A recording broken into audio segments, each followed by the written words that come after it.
guys, it's Ellie here, and this is my boyfriend Ryan. Hey.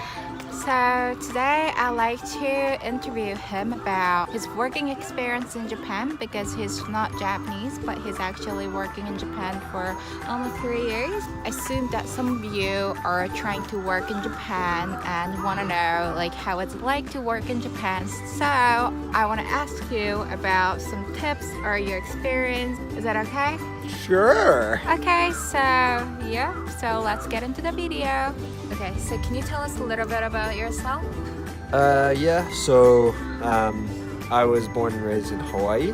Ethnically, I'm half Chinese and half Japanese. I'm like 4th generation Japanese American on my mom's side and 2nd generation Chinese American on my dad's side. I'm pretty much just like American. I don't know what you guys know about Hawaii, but there are a lot of different Asian cultures in Hawaii. So there's a lot of Filipinos, Chinese, Koreans, Japanese, and the food that, because of that, the food that we eat in Hawaii, it's all kind of like ethnic, like Asian style, but like kind of Hawaiianized.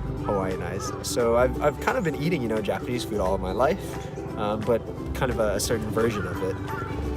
I'm into soccer, running, I like sports, and I used to watch a lot of anime, Japanese anime, when I was in high school and a bit in college, a bit now as well. So I was kind of related to that. Why did you come to Japan? So like I said before, in Hawaii there's a lot of different, it's a big mix of Asian cultures. So one of the biggest is probably from Japan. There's a lot of Japanese influence in Hawaii. And then I said before as well, I'm 4th generation Japanese American.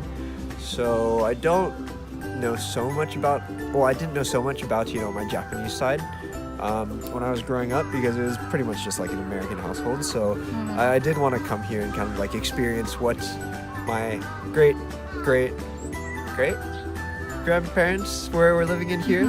So I did kind of want to come to experience that. And also I was pretty into like watching Japanese anime and reading manga and like watching Japanese dramas. So like all of that kind of put together, that pretty much led me here. But like before you came here to work in Japan, like you came here as a student, right? Yeah. So that's the reasons I chose to study abroad in Japan.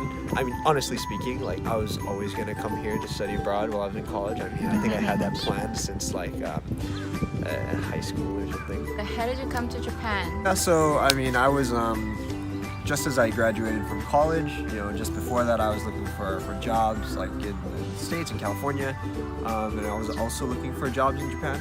And honestly speaking, I had applied, I studied business marketing in college and international business, so I kind of tried to find something along those lines, like marketing, entry-level marketing position or something like that.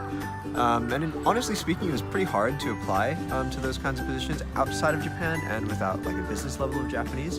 So I did some research, and basically how a lot of foreigners end up coming to Japan initially is by teaching English. So I applied to a few English teaching like schools, and I think if you're interested in Japan, you might know about the JET program.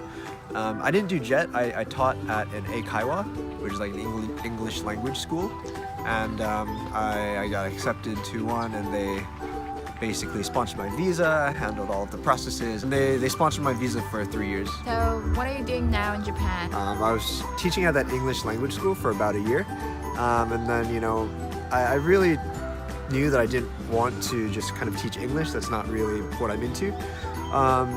So I ended up getting into recruitment, agency side recruitment. So basically I'm working with companies to hire IT professionals. I have experience living in America for a couple of years, and the transition was quite hard, but I was in high school. So was the transition hard for you after college? I mean, honestly, like I said, I came here as a college student for 4 months. So I guess like the biggest transition was, when I was initially here for studying abroad.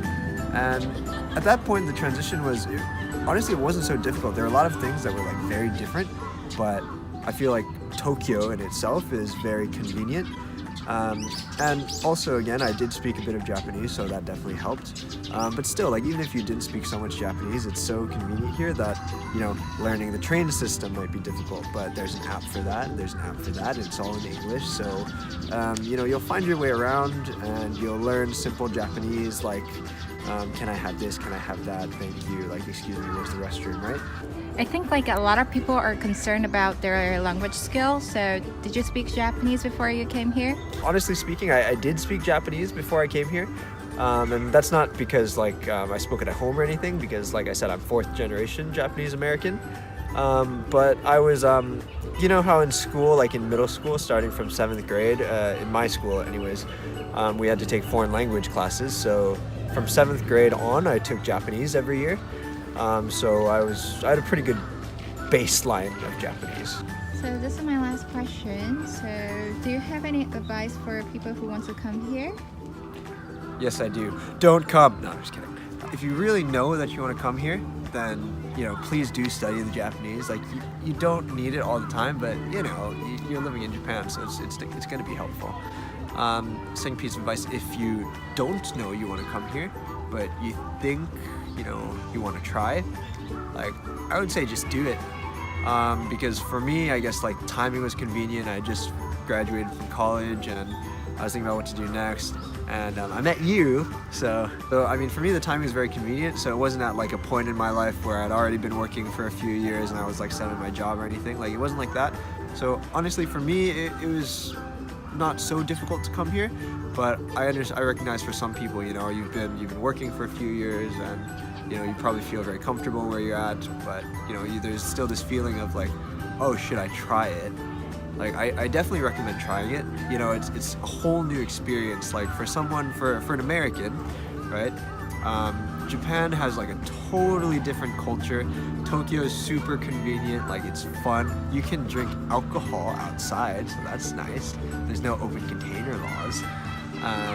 People go hard, and it's a fun place to be. So honestly, like, you could be here for like a year teaching English, and you don't have to like work hard, but you know, you'll have that time to experience what life is like in Tokyo, in a different country, in a different culture. And I think it's a really exciting time here. So, you know, I recommend that you try it. And yeah, I guess that's what I can share from my experience. I hope it helps. Okay, so that was it for the video. Thanks, Ryan. Yeah, I hope it was informative. My advice for you guys is like, I've seen him going through all the experiences in Japan, and there's good and bad, of course, you know? Like, moving to like another country from your own country is like always difficult. But like, if you want to come to Japan, you should come to Japan because Japan is one of the most convenient and very comfortable country to live in the world. So I totally recommend you to, you know, just challenge yourself and then come to Japan and just, you know, be like him. So yeah, so if you have any questions, please comment down below so Ryan can check and answer to your questions as well. Anyways, thanks for watching my video. So I'll see you in my next video. Bye.